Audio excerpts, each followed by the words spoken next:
Industrialisasi Indonesia dalam era globalisasi. Apa itu industrialisasi?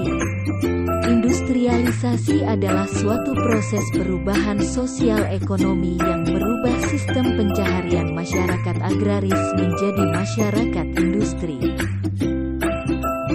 Industrialisasi juga dapat diartikan sebagai keadaan di mana masyarakat berfokus pada ekonomi yang meliputi pekerjaan yang semakin beragam, gaji dan penghasilan yang semakin tinggi.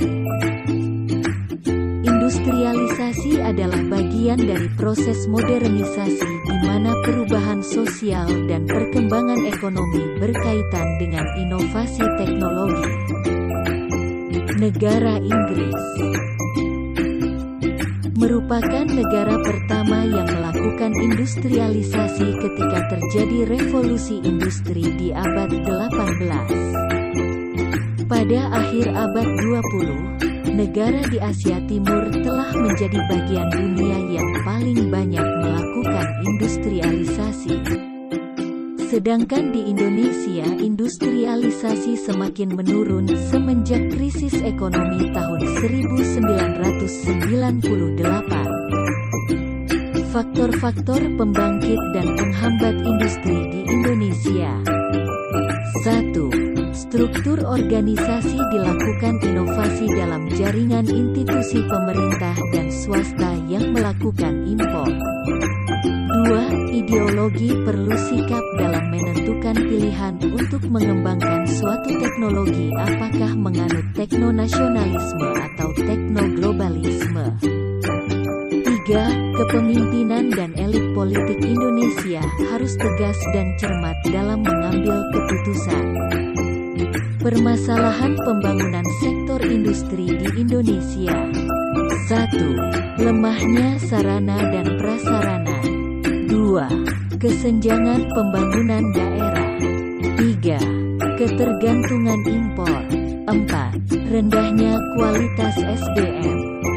Permasalahan eksternal. 1. Isu globalisasi dan liberalisasi ekonomi. 2. Kesepakatan internasional. 3. Munculnya raksasa ekonomi baru. Terbukanya pasar dunia akibat globalisasi ekonomi membuka peluang bisnis antara lain. 1. Tersebarnya pasar yang lebih luas skalanya. 2. Terjadi relokasi industri. 3. Terdapatnya sumber perdana yang dapat diperoleh dengan biaya yang lebih murah. Dampak negatif. 1. Terjadinya transfer pricing untuk memarkir dana maupun keuntungan di negara. 2. Relokasi industri karena footloose industri membawa teknologi industri di negara. Dampak positif.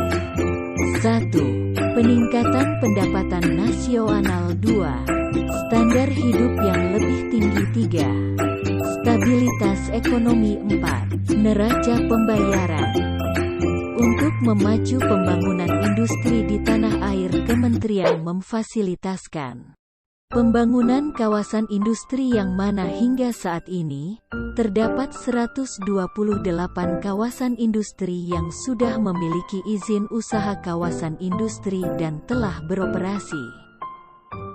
Selain itu, untuk mendongkrak daya saing industri nasional, juga dilakukan melalui penerapan peta jalan Making Indonesia. Program ini untuk memprioritaskan pengembangan terhadap 7 sektor industri. Dalam mengimplementasikan teknologi digital dalam proses produksinya agar lebih efisien dan kompetitif.